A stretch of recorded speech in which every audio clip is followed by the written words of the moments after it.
मैं आप लोगों का और जो वेबकास्टिंग पे हमारे साथ लाइव देख रहे हैं सबका स्वागत करता हूं और आज की हमारी यात्रा हम शुरू करते हैं।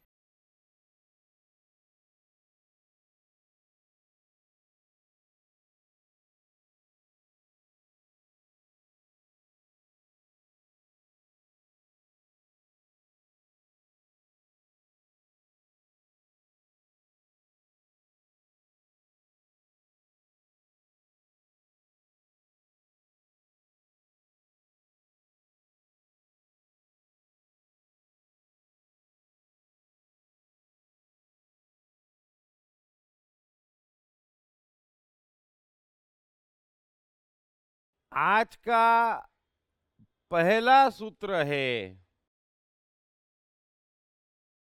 जनक कह रहे हैं कि ज्ञान, ज्ञेय और ज्ञाता, ज्ञान, ज्ञेय और ज्ञाता ये तीनों यथार्थ नहीं है।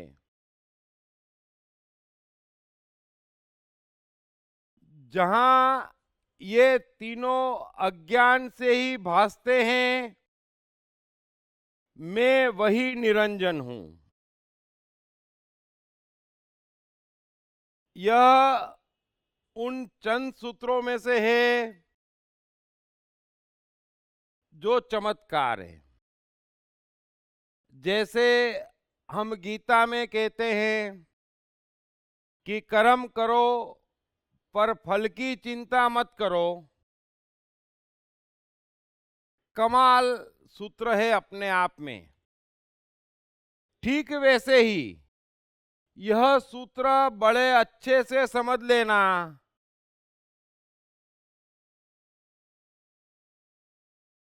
और वो भी जनक कह रहे हैं जिन्हें अभी क्षण भर पहले ताजा ताजा ज्ञान हुआ है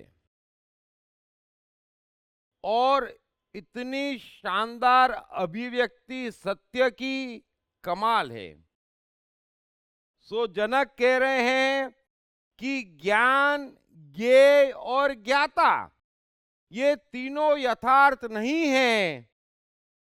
जहां ये तीनों अज्ञान से ही भासते हैं, मैं वही निरंजन निर्दोष हूं।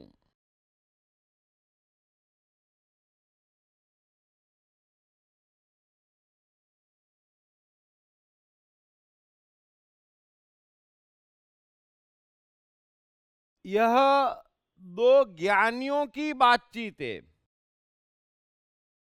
और मनुष्य जाति के इतिहास में ऐसी कोई दूसरी बातचीत कभी नहीं हुई है। ये इकलौती है जहां दो ज्ञानी बात कर रहे हैं और ऐसा मौका फिर हजारों वर्षों में कभी कहीं पैदा हो, बड़ा मुश्किल है ना। गीता में अर्जुन युद्ध करना नहीं चाहता है और उसके सारे सवाल युद्ध से भागने के आसपास के हैं और कृष्ण के अधिकांश जवाब युद्ध तक सीमित हैं। यहां पर तो शुरुआती जनक ने एक ऐसे सवाल से की, वो सवाल ही अपने आप में चमत्कार है कि ज्ञान कैसे हो, मुक्ति कैसे हो और वैराग्य कैसे हो। और वहां से उन्हें ज्ञान प्राप्त भी हो गया और अब वे कह रहे हैं, और क्या कह रहे हैं? वे कह रहे हैं ज्ञाता, ज्ञेय और ज्ञान जहां ये तीनों अज्ञान से भासते हैं, मैं उस मुकाम पे बैठा हूं। क्या बात है। ज्ञाता यानी जानने वाला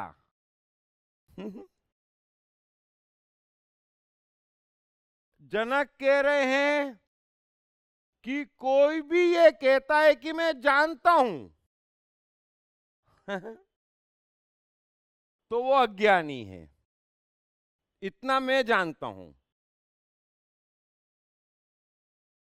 किसी भी प्रकार का कोई भी ज्ञान दिया जा रहा हो किसी के भी द्वारा, वो सिवाय अज्ञान के और कुछ भी नहीं है, ये मैं जानता हूं।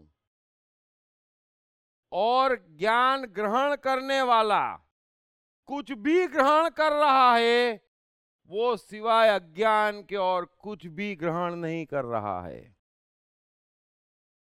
ये तीनों सत्य जो तहे दिल से जानता है वो मैं हूं।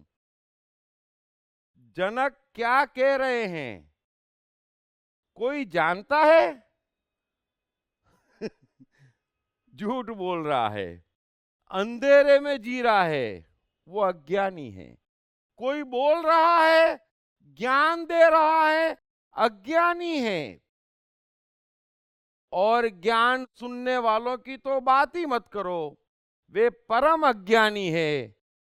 और ये तीनों सत्य जो तहे दिल से जानता है, ऐसा निरंजन निर्दोष हूं मैं। और यह बड़ा ही महत्वपूर्ण सूत्र है। ये कैसे ऐसी कमाल की बातें कह जाते हैं, यही अपने आप में कमाल है। कैसे निकलती है? ज्ञान क्या है?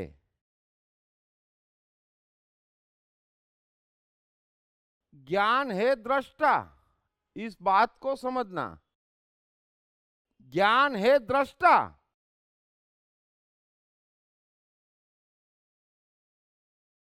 और दृष्टा तो दृष्टा है। ये इतना शुद्ध है, इतना पवित्र है, इतना शक्तिशाली है, वो यह नहीं कह सकता कि मैं जानता हूं।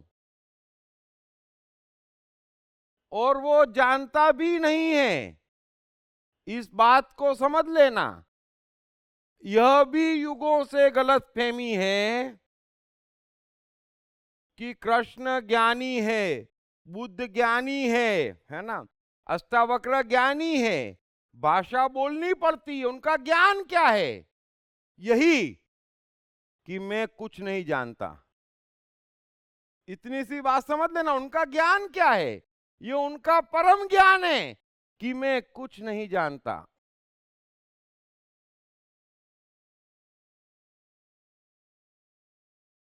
एक सोक्रेटिस का किस्सा सुनाता हूं।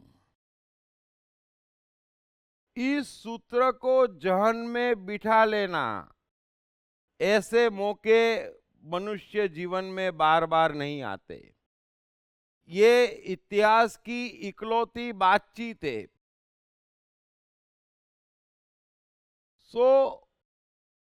सोक्रेटिस अपने जमाने में बड़े फेमस थे और पकड़ पकड़ कर लोगों को समझाया करते थे।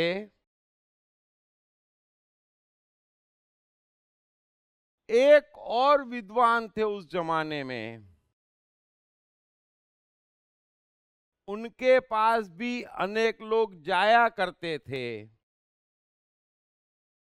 तरह तरह के सवाल पूछा करते थे।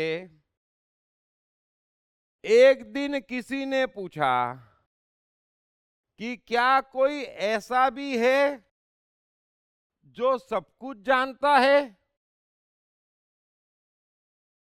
तो वो विद्वान हंस दिया और बोले, हां, सोक्रेटिस। अधिकांश शिष्य चमक गए कि वो पागल। इन्होंने बोला हां, और बड़ी गंभीरता से बोला। और उन्हीं के शिष्य थे, शंका का सवाल नहीं। और मनुष्य का स्वभाव है ना, भले ही आप गुरु, लेकिन आप कह रहे हैं कि वो ज्यादा जानता है, तो पार्टी चेंज, है ना।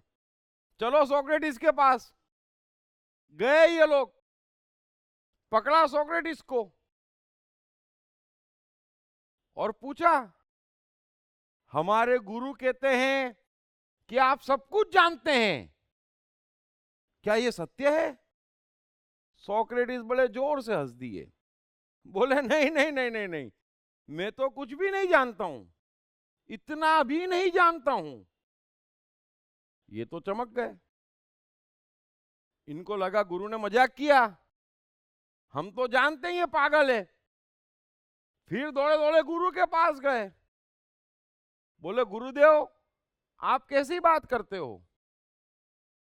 सोक्रेटिस तो कहता है मैं कुछ भी नहीं जानता हूं। गुरु बोले वही तो मैं कह रहा हूं, इसीलिए तो वो सब कुछ जानता है। इस एक बात को समझ लेना, इसी एक बात की ओर जनक इशारा कर रहे हैं। और तीन ही लोग हैं, मैं बार बार कहता हूं, सत्य के इशारे कहीं मिलते हैं तो गीता और लाओ त्जू में मिलते हैं, और प्योर सत्य कहीं है तो यह एकमात्र ग्रंथ है। यदि मनुष्य दृष्टा नहीं है, इस एक बात को समझना बड़ा जरूरी है समझना। हम लोग इंटेलिजेंट लोग हैं, हम मनुष्य हैं, और हजारों हजारों वर्षों से परेशान हैं। और दुर्भाग्य यह है कि न तो हम प्रकृति के बाबत जानते हैं, न हमारे जीवन के बाबत, न मन के बाबत। और यह बड़ी दुर्गति है हमारी, और वहीं से हम निकलने की कोशिश कर रहे हैं। यह भी एक अद्भुत कोशिश है। मनुष्य दृष्टा है, और दृष्टा नहीं है तो वो क्या है? वो मेंटल केस है। इस एक सीधी सी बात को हर कोई समझ लो। मैं बड़ी सीधी बात समझा रहा हूं, वही बात जनक इस सूत्र में कह रहे हैं कि यदि मनुष्य दृष्टा नहीं है तो वो क्या है? वो मेंटल है। और जितनी भी ज्ञान की बातें हैं वो सब साइको ट्रीटमेंट है ना। उसके मन को कुछ भी करके उसके दृष्टा की तरफ दौड़ाने वाली बातें हैं। इतनी सी बात तो समझना, जो मुझे लगातार सुनते आ रहे हैं उनके लिए बड़ा आसान है। यदि हम दृष्टा नहीं है तो हमारी सिस्टम में कहीं गड़बड़ है, और उस सिस्टम की गड़बड़ को ठीक करने के लिए जो कुछ भी कहा जाता है अच्छा, और उस अच्छे की परिभाषा भी मैं क्लियर देता हूं कि गीता, लाओ त्जू, कबीर, क्राइस्ट और चंद, बस जो अच्छी साइको ट्रीटमेंट है। फिर उससे नीचे नीचे, और फिर तो कहां के कहां चली गई बातें।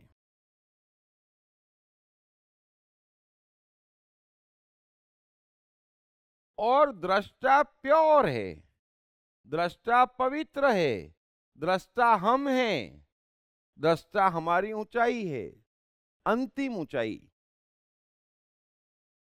पढ़िए बेस्ट सेलिंग लेखक दीप त्रिवेदी की नई किताब साइकोलॉजी ऑफ कंफ्यूजन, कंफ्यूजन से क्लैरिटी तक की यात्रा।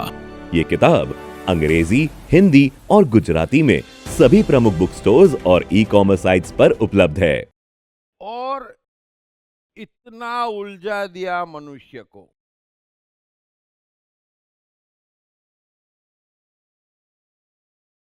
कि मनुष्य की कोई उलझन देखे ज्ञानी, तो उसके पास सिवाय चुप हो जाने के दूसरा कोई इलाज नहीं है। यह भी सत्य है, कोई इलाज ही नहीं है। क्योंकि इतना उलझा हुआ है। बुद्ध को ज्ञान हुआ तो बुद्ध चुप हो गए, बोलना ही नहीं। क्या बोलूं, किससे बोलूं, कैसे बोलूं, और वो क्या समझेगा? क्योंकि सवाल ही ऐसा होता, क्या करूं? अब वो बोले कुछ मत करे। वो बुद्ध को बोले ये पागल हो गया है ना?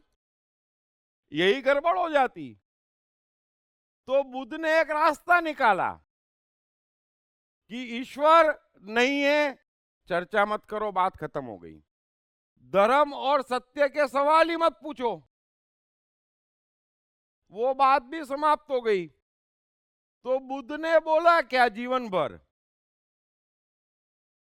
किसी का बीबी से झगड़ा है तो उसको छोटी मोटी साइको ट्रीटमेंट दे दी, है ना? किसी की तबीयत खराब है, कोई ज्यादा खा रहा है, कोई नहीं खा रहा है, बस इससे ऊपर की चर्चा ही नहीं करना।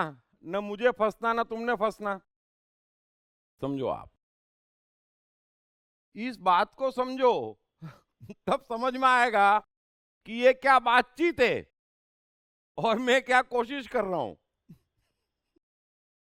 सो हम दृष्टा हैं, और दृष्टा नहीं है तो मेंटल है। और वही सारी बातों को हम समझते हैं कि ये धर्म है, ये सत्य है, ये ज्ञान की बातें हैं। जनक कह रहे हैं कि जहां ज्ञाता, ज्ञेय और ज्ञान ये तीनों बकवास मालूम पड़ते हैं, उस जगह पर बड़ी शांति से बैठा हूं मैं, है ना?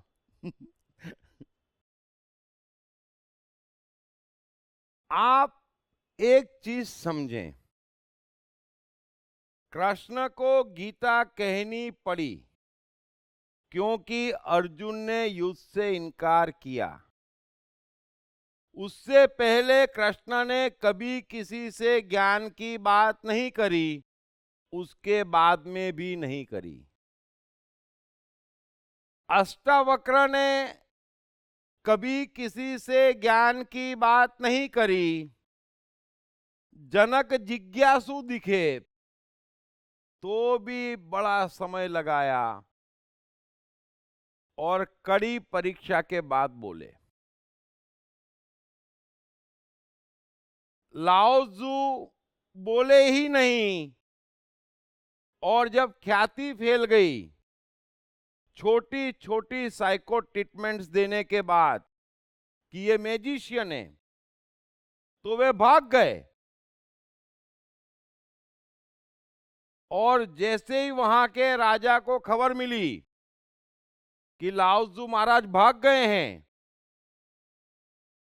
तो उन्होंने अपनी तमाम बॉर्डर्स पर इंस्ट्रक्शन दे दी कि ये आदमी पकड़ में आए तो उसे जाने मत देना, और उससे कहना कि राजा की स्ट्रिक्ट इंस्ट्रक्शन है, जो भी आपके भीतर ज्ञान है वो लिख के जाओ, वरना जाने नहीं देंगे। उस मजबूरी में लाओजू ने सूत्र लिखे हैं, बड़ा डिफिकल्ट है। और उस महान बात को, उस महान सत्य को कितनी आसानी से जनक एक्सप्लेन कर रहे हैं, ये जनक का कमाल है कि ज्ञाता, ज्ञेय और ज्ञान ये तीनों अज्ञान है, ये तीनों बकवास है। यहां पर हर कोई दिन रात जानना चाहता है, अपना ज्ञान प्रदर्शित करना चाहता है, और बड़ा आदान प्रदान है ज्ञान का, युगों से है। तो फिर मनुष्य सुखी क्यों नहीं हो रहा है? तो दृष्टा को कोई ज्ञान की आवश्यकता नहीं है, और हम दृष्टा हैं। फंस कहां गए कि उसके ऊपर हमने अज्ञान ओढ़ लिया। हर कोई यहां पर समझ लेना, हम मेंटल केस क्यों हो गए? क्योंकि हमने अज्ञान ओढ़ लिया। कृष्ण गीता में अर्जुन को यह नहीं कह रहे हैं कि मैं तुझे ज्ञान दे रहा हूं। कृष्ण कह रहे हैं कि ज्ञान तेरे भीतर है, वो अज्ञान द्वारा ढका हुआ है। और साइको ट्रीटमेंट क्या है? जो भी जैसा भी ज्ञान जिसने भी ओढ़ रखा है, जिस कारण से उसका जीवन झमेलों में फंसा पड़ा है, उस ज्ञान को काटने की क्रिया को साइको ट्रीटमेंट कहते हैं। इससे नीचे की बात जो श्रेष्ठ है 4-5, वो साइको ट्रीटमेंट है। पूरी गीता आप पढ़ेंगे, पूरा लाओजू पढ़ेंगे, तो वो आपको कुछ दे नहीं रहे हैं। आप कबीर के दोहे पढ़ेंगे तो कबीर आपको कुछ दे नहीं रहे हैं, जो पकड़ा हुआ है उसे छीन रहे हैं। इस एक बात को आज के बाद गौर कर लेना। कुछ देने का तो सवाल ही नहीं है। वो तो जनक ने क्लियर कह दिया, मैं भी आपको कुछ दे नहीं रहा हूं, दे सकता भी नहीं हूं। कोशिश एक ही जारी है कि जो जो पकड़ा हुआ है वो आपको परेशान कर रहा है, छोड़ दो ना, क्यों अपने शत्रु होना। बस यह ज्ञान है, क्यों अपने शत्रु होना। हम दृष्टा हैं, हम दृष्टा हैं, यह पहली बात समझ लो। हम ज्ञानी हैं, हम मुक्त हैं, हम वैरागी हैं। अब नहीं है तो उलझन खड़ी हो गई, और ये उलझन हमने ही खड़ी करी है। और इतना ज्ञान बांट दिया है कि करुणा से भरकर गीता में कृष्ण कहते हैं कि ये मेरे ज्ञानियों, मेहरबानी करके तुम ऐसी ऐसी बातें मत करो जिससे मनुष्य की बुद्धि भ्रमित हो जाए। इतना एहसान करो। इन ज्ञानियों ने मरवा दिया। जरूरत नहीं थी। इस बात को समझना। फिर बार बार सवाल पूछते, ये करूं, ये जानूं। अब नहीं, नहीं, नहीं। और यह पूरा विज्ञान इसमें खुलेगा, जितना खुलेगा मैं खोलूंगा। दो ज्ञानियों की बातचीत है, मुक्ति तो होगी, ज्ञान तो होगा, खाली नहीं जाएगी ये बातचीत। हम दृष्टा हैं, हम पर्दे हैं, और पर्दे पर फिल्म चलती है। अब फिल्म चल रही है, इस बात को समझना। जब तक जिंदा है फिल्म चलेगी, चलेगी और चलेगी। हम पर्दे हैं। अब वो फिल्म कैसी भी चल रही हो, एक विश्वास जान लो कि उससे आपको वास्तव में कोई भी फर्क नहीं पड़ रहा है। कृष्ण गीता में कहते हैं कि हे अर्जुन, तू पापियों से भी अधिक पाप करने वाला है। तुमने पाप करने के विश्व रिकॉर्ड बना लिए हैं, तो भी रत्ती भर चिंता मत करे, है ना। इस ज्ञान का एक अंश तेरे तमाम पापों को पल भर में नष्ट कर देगा। अब इससे बड़ी बात तो क्या कहे कोई। हमारे ही देश में, इसी धरती पर कही गई है, और ये उन्हीं लोगों ने कही है जो सर्वाधिक पूजे जाते हैं, है ना। तो फुल स्टॉप लग गया,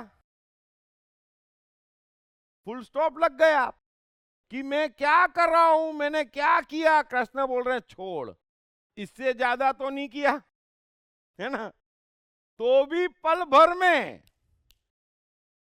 आज अभी यहीं पल भर में तू मुक्त हो जाएगा, तेरे तमाम कर्म नष्ट हो जाएंगे पल भर में।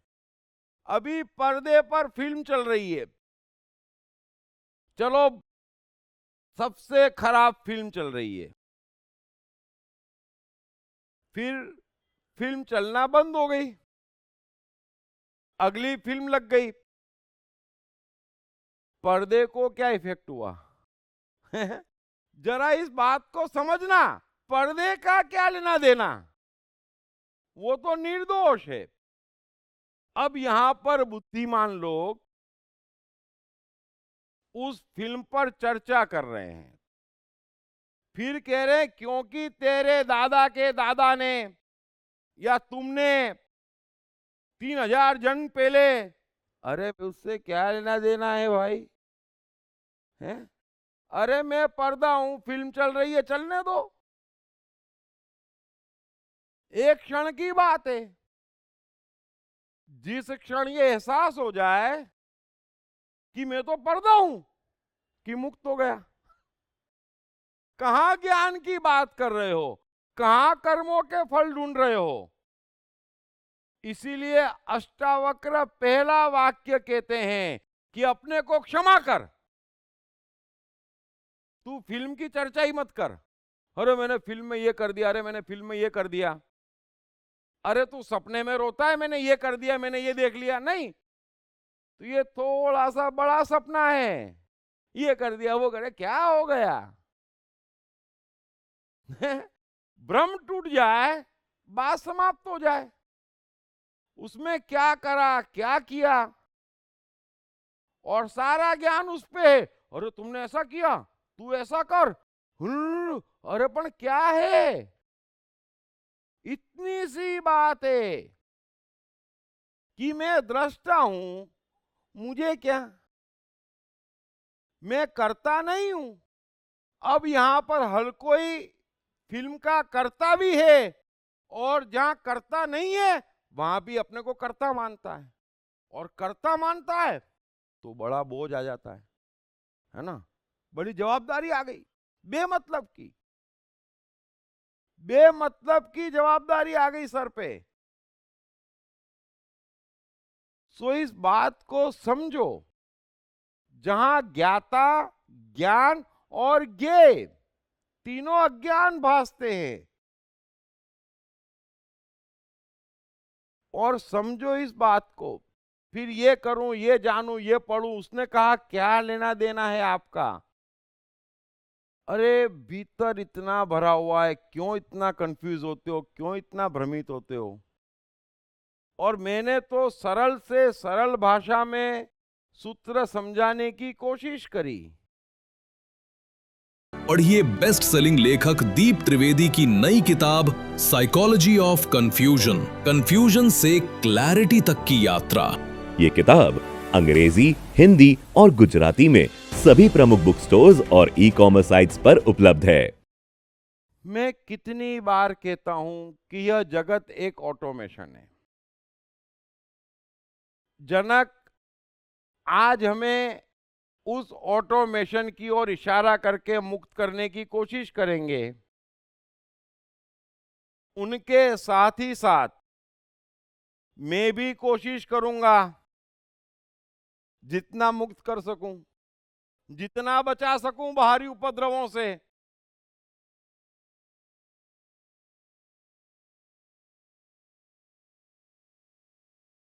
गीता, लाओजू, अष्टावक्र ये आपको मुक्त करते हैं। गीता में सत्य तो अपनी जगह है ही है। कृष्ण सिर्फ सत्य कहते वक्त मनुष्य को मुक्त नहीं करते, साइको ट्रीटमेंट देते वक्त भी पूरी मुक्ति का एहसास कराते हैं। और इसीलिए कृष्ण मनुष्य जाति के इतिहास के सर्वश्रेष्ठ साइकोलॉजिस्ट कहे जाते हैं। सत्य आपको गौरव देगा, इस बात को समझना। सत्य आपको विश्वास देगा।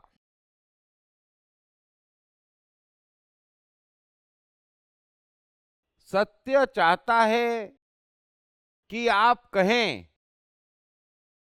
कि मेरा मुझको नमस्कार,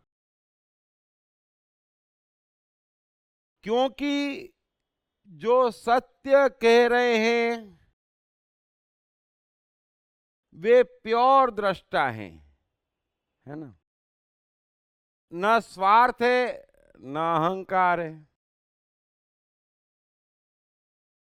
लेकिन ये तमाम अज्ञान, ये तमाम असत्य या तो लोभ देते या डराते और सबसे खराब काम करते जो मनुष्य को गिल्ट पकड़ाते, पाप भाव पकड़ाते। और जिसने गिल्ट पकड़ ली, जिसने पाप भाव पकड़ लिया, वो तो बर्बाद है। अंतिम बात है, यह अंतिम गिरावट है और वो ही दिन रात पकड़ाई जा रही है, एक दूसरे को भी, ज्ञानियों द्वारा भी और हर किसी के द्वारा। और पूरी गीता में कृष्ण यही कोशिश कर रहे हैं। अर्जुन भी आर्गुमेंट दे रहा है कि युद्ध में हिंसा होगी, इतने मरेंगे, भाई मरेंगे, पाप हो जाएगा। कृष्ण कह रहे हैं गिल्ट की बात ही मत कर, इससे खराब तो कुछ भी नहीं है, इससे खराब कुछ हो ही नहीं सकता है। और इसी झमेले में सब उलझे हैं।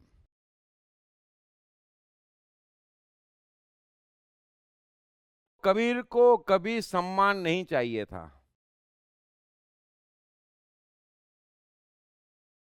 कितनी सीधी सीधी बात कहे गए।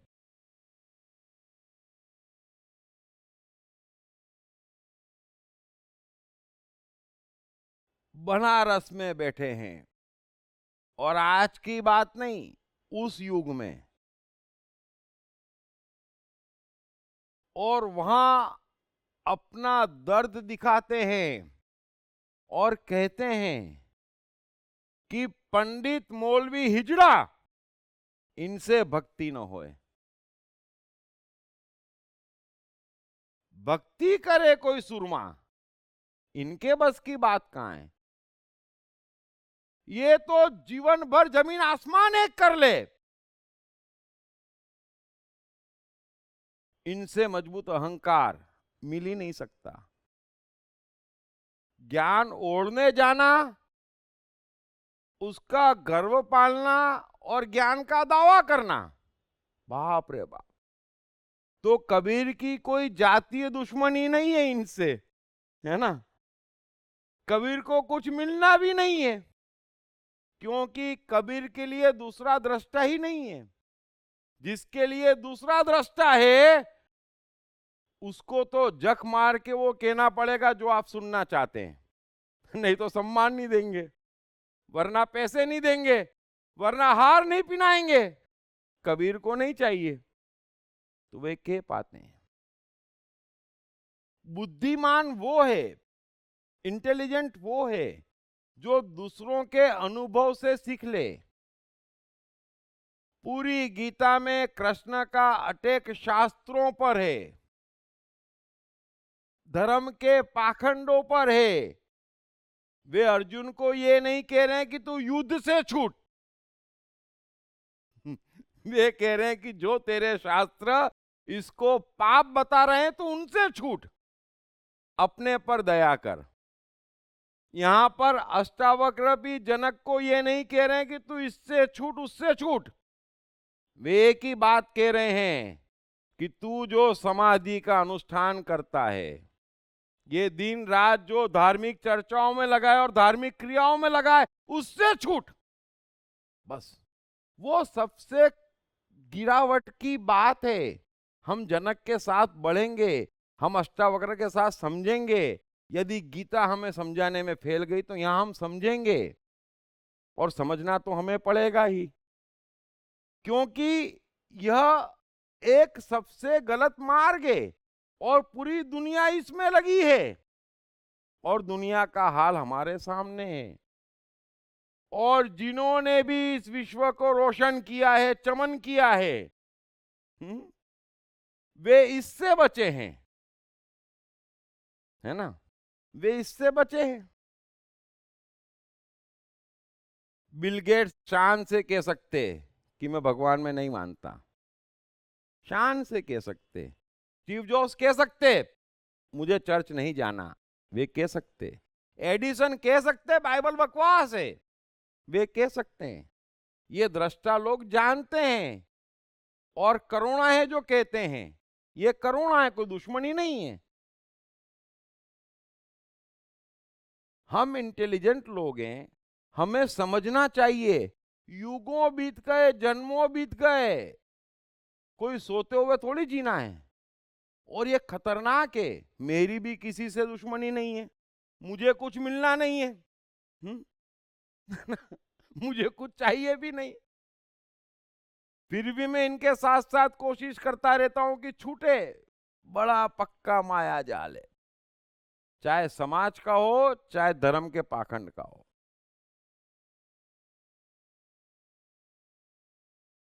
बुद्ध कहे कहे कर चले गए, कबीर चिल्ला चिल्ला कर चले गए कि पत्थर पूजे हरी मिले तो मैं पूजू पहाड़। हम कहते हैं वाह कबीर साहब क्या दोहा कहा है। अच्छा क्या प्रोग्राम है? मंदिर जाना है।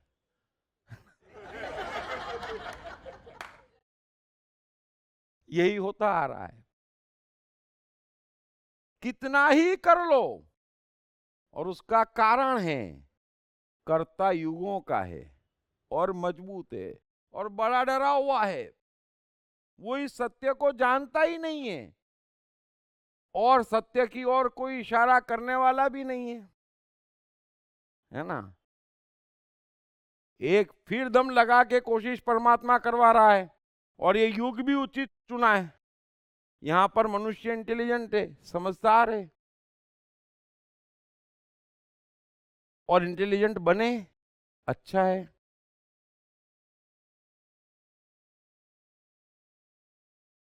सो समझदार वो है जो दूसरों के अनुभव से सीखे, है ना।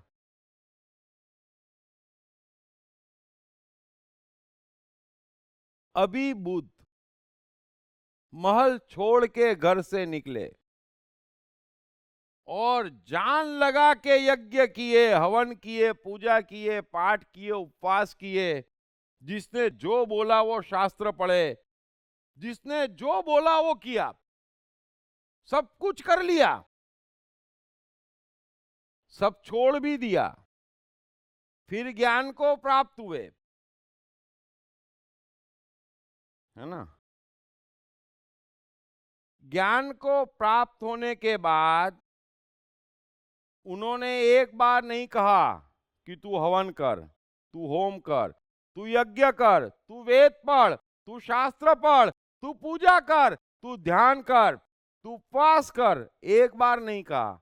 चलो कोई बात नहीं, इन सब का विरोध किया और इन सब के खिलाफ खड़े हो गए। अब इससे बड़ी खबर और क्या चाहिए?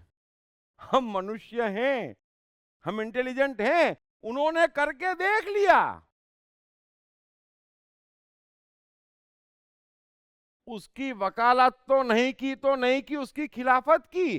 खबर दे रहे हैं कि इनसे नहीं मिला, अब हम बुद्ध से ज्यादा लगन से तो नहीं करने वाले कोई चीज कि हमको मिल जाएगा, बुद्ध को नहीं मिला। और इतना आसान है, आसान तो है, लेकिन अभी क्या है कि जाना बॉम्बे से दिल्ली है और मार्ग अमेरिका का पकड़ लेंगे, कितनी मेहनत कर लोगे नहीं पहुंचोगे। यही बात है, मार्ग उल्टा पकड़ा हुआ है। और फिर बहुत ही खराब बात है, कबीर ने, बुद्ध ने न आश्रम बनाए, न सम्मान चाहा। और क्या सम्मान मिलेगा बुद्ध को? क्या सम्मान दे देंगे बुद्ध को? कोई क्या सम्मान दिया होगा उस युग में बुद्ध को? कुछ भी नहीं। कितना सताया, फिर भी बुद्ध का प्रभाव था, है ना, कि समझदार लोग उनको देखते उनकी शरण चले जाते थे, कि न कुछ बोलना न कुछ सुनना, आपकी शरण आ गए, मान लिया आपकी बात। लेकिन फिर भी हर युग में, है ना, और अज्ञानी तो कितनी जोर से चिल्लाते, भीड़ भी होती, तो बुद्ध को कोई कम नहीं सताया है। हमारे हवन के खिलाफ, हमारे शास्त्रों के खिलाफ, हैं, उपवास के खिलाफ, इसके खिलाफ, तो सताया तो होगा। कबीर को तो कितना सताया होगा। और कबीर भी देखते होंगे, मैं इतनी सीधी बात कर रहा हूं, मेरे पास 10 लोग नहीं आते सुनने को, और ये सामने मस्जिद, मंदिर और गंगा घाट पे ओ भीड़ की भीड़ लगी पड़ी है। फिर कबीर भी कभी कभी जाते गंगा घाट पे, और एक बार उन्होंने वहां दोहा भी कहा, है ना, कि नदी किनारे बैठ के सबका मुजरा देख, ये तुम कर क्या रहे हो यहाँ? और बनारस में तो कोई दिक्कत भी नहीं है, सुबह से शाम तक कुछ भी करो, शाम को एक डुबकी लगा दो, धुल गए पाप। कोई दिक्कत भी नहीं है वहां, तो बड़ा आसान है, इंस्टेंट।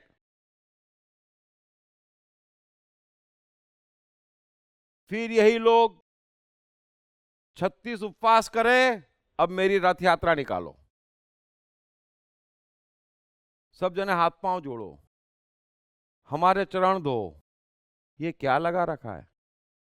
अरे मेरा मुझको नमस्कार, दूसरा कोई तुमको नमस्कार करे ही क्यों? ये अपेक्षा ही क्यों? और ये तो बात ही गलत हो गई। अष्टावक्र ने ज्ञान दिया जनक को, जनक तो भूल ही गए कौन अष्टावक्र है। भूल ही गए। ये कैसी बात है? ये कौन चाह रहा है? शर्म आ जाए किसी को, सोचना कभी।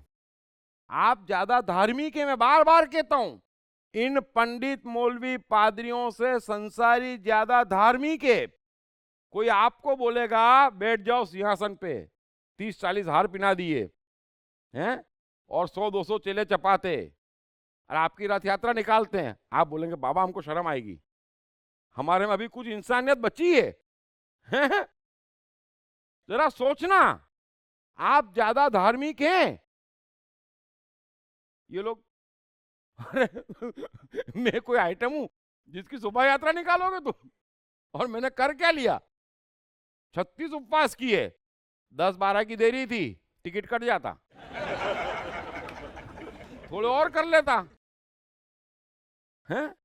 कमजोरी क्यों दिखा रहा है भाई? क्या मतलब हुआ इस चीज का? नहीं, मनुष्य सर्वशक्तिमान है, मेरा मुझको नमस्कार है, और जब मेरा मुझको नमस्कार है तो कम से कम किसी ज्ञान की जरूरत नहीं है। पढ़िए बेस्ट सेलिंग लेखक दीप त्रिवेदी की नई किताब साइकोलॉजी ऑफ कंफ्यूजन, कंफ्यूजन से क्लैरिटी तक की यात्रा। ये किताब अंग्रेजी, हिंदी और गुजराती में सभी प्रमुख बुक स्टोर्स और ई-कॉमर्स साइट्स पर उपलब्ध है। सूत्र मैं एक बार फिर से पढ़ लेता हूं। इस बात के निकट जाना रहा या इस बात को समझना रहा, ये सब महानतम बातें हैं जिसके बगैर उद्धार होने वाला नहीं है। आपको ऑक्सीजन ग्रहण करनी है और कार्बन डाइऑक्साइड छोड़नी है, ये नियम है, और प्रकृति के कोई भी नियम टाले नहीं जा सकते, है ना। फिर कोई शास्त्र कुछ कह रहा हो, कोई कुछ कह रहा हो, आपने 1000 व्रत क्यों ना करे हो, उससे आप कार्बन डाइऑक्साइड लेना शुरू नहीं हो जाएंगे और ऑक्सीजन छोड़ना शुरू नहीं हो जाएंगे। ऐसे ही जब तक आपको जिस मात्रा में यह एहसास नहीं होगा कि ज्ञाता, ज्ञान और ज्ञेय ये तीनों बकवास है, फिर कुछ भी हो, कैसा भी ज्ञान हो, कोई भी कह रहा हो, वो ज्ञान किसको दे रहा है? वो ज्ञान उस फिल्म को दे रहा है जो चल रही है, और आप वो फिल्म है ही नहीं, है ना?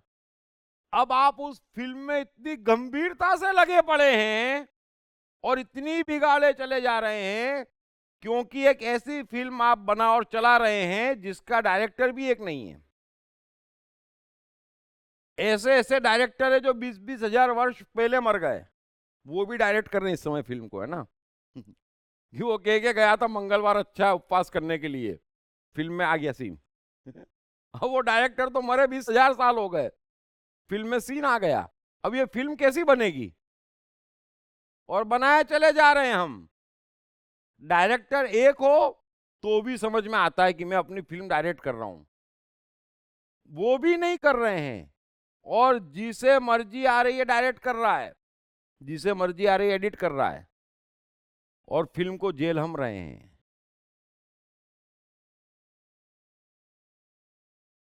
यह जगत एक खूबसूरत ऑटोमेशन है, और मैं बार बार समझाता हूं, लेकिन जनक मुझे मौका देंगे समझाने का, और शायद आपके समझ में आ जाए कि ये जगत एक ऑटोमेशन है,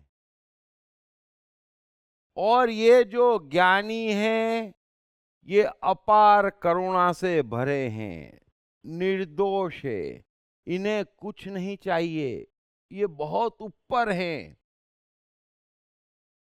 ये आपके चेहरे पे हंसी चाहते हैं, इस बात को समझना। इन्हें कुछ नहीं चाहिए, कृष्ण को, लाओ त्सु को, कबीर को कुछ भी नहीं चाहिए। जिनको चाहिए होता है वो तो आपके पक्ष की बात करते ही हैं, है ना? हिंदू संत के यहाँ चले गए, अरे अपना ही धर्म सनातन है, वो तो है, लेकिन मंगलयान यहाँ नहीं बना है, हवाई जहाज हमने नहीं खोजा, बल्ब हमने नहीं खोजा साहब। ये गड़बड़ कहाँ हो गई सनातन में, हैं? गड़बड़ कहाँ हो गई? तो ऐसे झूठे गर्व नहीं पालना है। और जैनों क्या चले गए, तब तो खलास, अरे तू भाग्यवान है, लाखों जन्म के पुण्य है, एक दो जन्म की तो बात ही नहीं, तब जाके तुझे जैनों का अवतार मिला है। अब ये ऐसी तो क्या विशेष बात है महाराज, न तो हम कोई वैज्ञानिक देते, न कलाकार देते, न साक्षात महावीर थे, तब कोई शिष्य नहीं थे उनके, आज भी नहीं है, कोई सुनता नहीं, अरे सब अज्ञानी है, मेरी सुनो बस। और फिर ये भी गर्व पालते। वैसे ही क्रिश्चियनों के भी अपने गर्व है। बाइबल मतलब बाइबल, आप एडिट भी नहीं कर सकते। अरे बाप रे बाप। अरे लेकिन उसमें लिखा है कि सूर्य पृथ्वी के चक्कर लगा रहा है, लिखा होगा, कम से कम ये सेंटेंस तो डिलीट करो। नहीं नहीं नहीं नहीं नहीं, वो भी डिलीट नहीं हो सकता। अब ये मुझे समझाएं, अभी पृथ्वी सूर्य के चक्कर लगा रही है, अभी बाइबल का एक सेंटेंस गलत हो गया, हालांकि 100-150 गलत हो गए, सभी शास्त्रों के यही हाल है, लेकिन फिर भी बचे हुए तो सत्य हैं। ये कैसे हो सकता है? सत्य तो सत्य है या सत्य है, लेकिन कहने को अमेरिका वैज्ञानिक है और यूरोपियन मतलब यूरोपियन, लेकिन बाइबल में गड़बड़ नहीं है, भले ही लिखा हो सूर्य पृथ्वी के चक्कर लगा रहा है। ये कैसे कैसे अहंकार है। अबे कितना सोया हुआ मनुष्य है, जरा समझो उस बात को। और जनक उसी ओर इशारा कर रहे हैं। कि ज्ञाता, ज्ञान और ज्ञेय तीनों बकवास है। जो तहे दिल से ये जानता है मैं वो निर्दोष हूं, मुझे अब किसी चीज की कोई आवश्यकता नहीं। अष्टावक्र का तो नाम भी नहीं ले रहे हैं वो। कौन गुरु, कैसा गुरु है? कोई यहां पर किसी का गुरु नहीं है ना। एक उंगली पकड़ के कभी कोई साथ दे तो भी ताली दो हाथ से बजती है ना। तो जितना साथ दिया तो उसने भी एहसान तो किया, बात खत्म। इसलिए एक बात हमेशा ध्यान रखना जो कृष्ण गीता में कहते हैं, विश्वास जगा लो। कोई कितना ही डरा, ये जन्म के कर्म, ये फल, तो भाई कृष्ण क्यों कह रहे हैं अर्जुन से कि तू पापियों से भी अधिक पाप करने वाला है तो भी चिंता मत कर। इस ज्ञान का एक अंश और मुक्त, सारे कर्म भस्म। अरे वाल्मीकि डाकू था तो दृष्टा हुआ, रामायण बह गई। क्या करेगा डाकू था? सोचो जरा क्या करेगा। अरे दृष्टा, बात समाप्त हो गई। अभी फिल्म में किसी ने रावण का रोल निभा दिया और घर पे पहुंचे तो बीवी बोले खाना नहीं खिलाऊंगी, तुम तो रावण हो। तो ये कोई बात हुई? और किसी ने राम का रोल निभा दिया तो क्या बहुत बड़ी बात हो गई? वैसे ही हम फिल्म में बैठे हैं। अभी हमारी फिल्म में क्या चल रहा है? अज्ञान है हमें, फिल्म हम चला नहीं रहे और ये हम जानते नहीं कि हम फिल्म में। इतनी सी तो बात है, उसमें फिल्म में गड़बड़ है ये कहने वाला कौन है? ये अज्ञानी है। और उन्हें तो मालूम ही नहीं है कि जगत ऑटोमेशन है। जगत ऑटोमेशन है, मैं कितनी बार कहता हूं। लो, ईर्ष्या खराब है, डिलीट कर दो, क्या दिक्कत है? क्रोध खराब है, अच्छा मान लिया, फिर नहीं आना चाहिए, मान लिया, फिर आ जाता है। तो वही तो कह रहा हूं, ऑटोमेशन है। इस बात को समझो और उलझते चले जा रहे हो, इस ऑटोमेशन के खिलाफ झगड़ के उलझते चले जा रहे हो। जो क्रोध 2 बार में खत्म होना था वो फ्रस्ट्रेशन में परिवर्तित हो गया। इस बात को समझो, जो इच्छाएं पूरी हो जानी चाहिए थी वो बीमारी हो गई। इस बात को समझो, ऑटोमेशन के खिलाफ जा जाके। तो ये लोग कोई आपके शत्रु नहीं है। मैं बड़ी कोशिश कर रहा हूं और ऐसा मौका मिलता भी नहीं है सत्य का। अष्टावक्र अकेले हैं और 2 ज्ञानी हैं अब तो मौका भी दे रहे हैं, तो मुझे भी मजा आ रहा है ना। अभी पृथ्वी घूम रही है,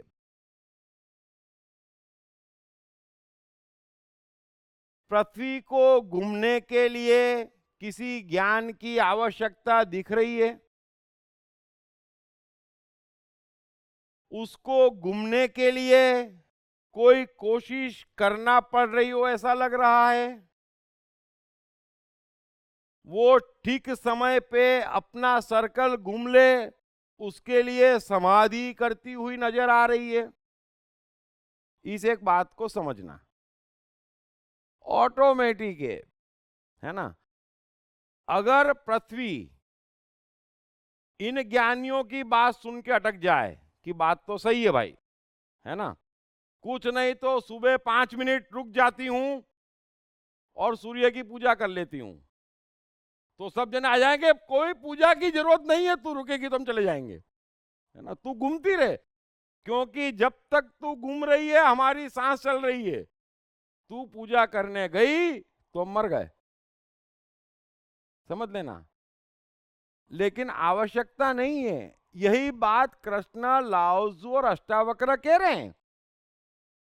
पृथ्वी को घूमना है, घूम रही है ना। उसको फल की कामना करने की आवश्यकता नहीं है, उसको प्रयास की जरूरत नहीं है जो लाओजू कह रहे हैं। और उसको घूमने के, अपने कर्म निभाने के लिए किसी समाधि की जरूरत नहीं है। ये तीन ही तो बात है इन तीन लोगों की, कि फल छोड़, प्रयास छोड़ और समाधि छोड़। ऑटोमेशन में प्रयास कैसे करेंगे आप? फिर भी कर रहे हैं। ऑटोमेशन में जहां कर्म और फल हाथों हाथ है, ऑटोमेटिक है ना, वहां पर आप फल की कामना कैसे करेंगे और कोई ऐसी समाधि कहां से लाएंगे जिसको करने से ऑटोमेशन चेंज हो जाए? और ये तो बड़ी खराब बात है। हमें अपनी योग्यता का मिले ये तो समझ में आता है, लेकिन योग्यता हो कि ना हो, 7 सोमवार करके मिल जाए, ये तो बात बुनियादी तौर पर गलत हो गई। ऐसा होता नहीं उसकी बात छोड़ें, लेकिन बुनियादी तौर पर बात गलत हो गई। और मुझे समझ नहीं आता, इस प्रकृति को, इस परमात्मा को सबने समझ क्या रखा है कि हम कुछ भी करेंगे और घंटे 2 घंटे उसको पटा लेंगे, सब ठीक हो जाएगा। और हम सब ठीक कर रहे होंगे और उसकी तरफ देखेंगे भी नहीं, तो क्या वो हमारा बिगाड़ देगा? इतनी खराब सोच परमात्मा के बारे में और है सबकी, है? यही सोच है, तभी तो समाधि है। यही सोच है ना कि हमारी की हुई गड़बड़ को वो माफ कर देगा, या किसी दूसरे का छीन के हमको दे देगा। कुछ तो शर्म करे हम भी, कुछ तो शर्म करे ये कहने वाले भी।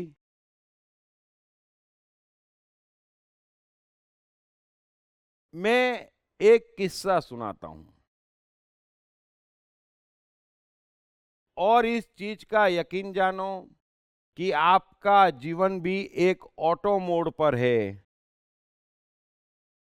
आप उसमें फल की कामना करके, प्रयास करके और समाधि का अनुष्ठान करके अपनी अच्छी खासी फिल्म को बिगाड़ते चले जा रहे हैं। ये पूरे ज्ञान का सार है। और मैं जो कुछ भी बोलता हूं, जो कुछ भी लिखता हूं, वो इसी एक पॉइंट के आसपास आपको सबको लाने की कोशिश करता हूं कि ऑटोमेशन के निकट आ जाओ, आप हट जाओ। आपकी जवाबदारी नहीं है। जब पृथ्वी घूम सकती, सूर्य उग सकता, हवाएं बह सकती, तो आपका जीवन नहीं चल सकता या नहीं चल रहा है? वो चल रहा है, आप चलने नहीं दे रहे हैं, बस इतनी सी बात है। सो एक किस्सा सुनाता हूं मैं, और किस्सा पुराण से ही है।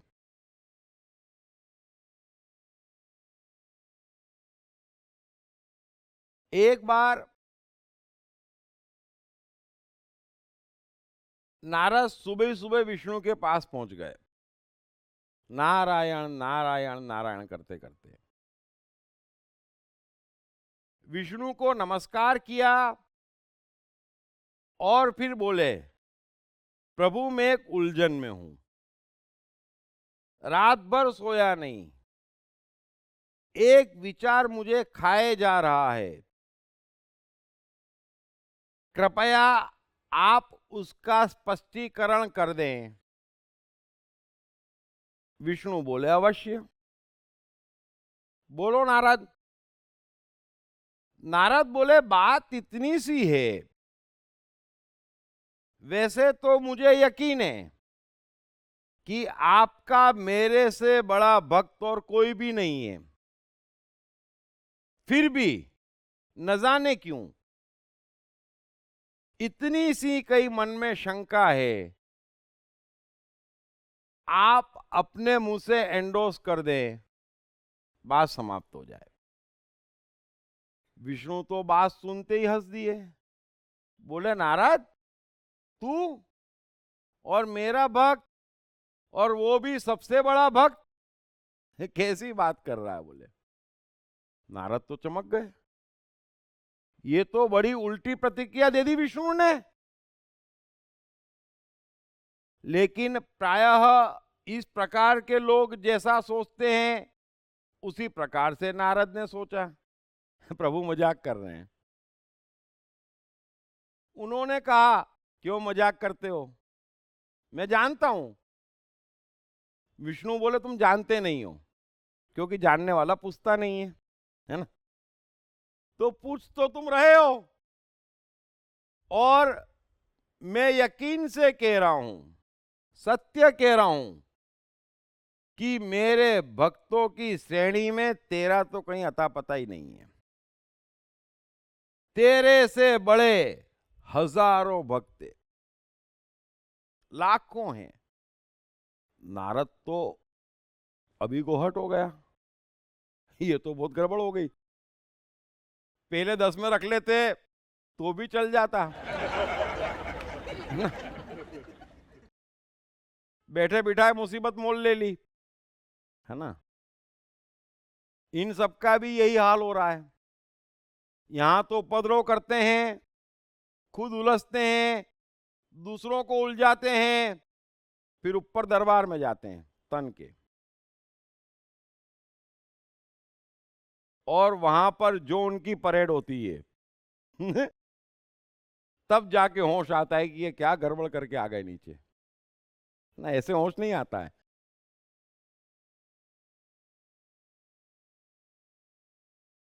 सो नारद ने विष्णु से कहा कि ये तो आप पूरी गलत बात कर रहे हैं ना। विष्णु बोले, गलत बात करने का सवाल ही नहीं है। तो नारद बोले, एकाध से मिलवाओ, मैं भी देखूं कि कौन सा भक्त है जो मुझसे बड़ा है, एक से ही मिलवा दो। नारद अभी भी कॉन्फिडेंट थे। विष्णु बोले, चल मेरे साथ। गए खेत में, बोले, देख वो जो सामने हल चला रहा है ना, ये मेरा परम भक्त है। नारद देखने लग गए, बराबर वॉच करता हूं बोले। वो तो 2-3 घंटे हल चलाता रहा, फिर पत्नी खाना लेके आई, उसने खाना वाना खाया, फिर थोड़ी देर सुस्ताया, फिर उठ के हल चलाना शुरू हो गया। संध्या हो गई, घर गया, हाथ मुंह धोया और बच्चों के साथ बैठा, यहां वहां की बात करने लगा। तब तक संध्या भोजन का वक्त हो गया, खाना वाना खाया, बच्चों को सुलाया और सो गया। फिर सुबह उठा, नहाया धोया और काम पे चला गया। नारद तो परेशान, अरे बोले, ये मजाक करने के लिए मेरे को यहां लाए। पूरा दिन गुजर गया, एक बार नारायण नहीं बोला।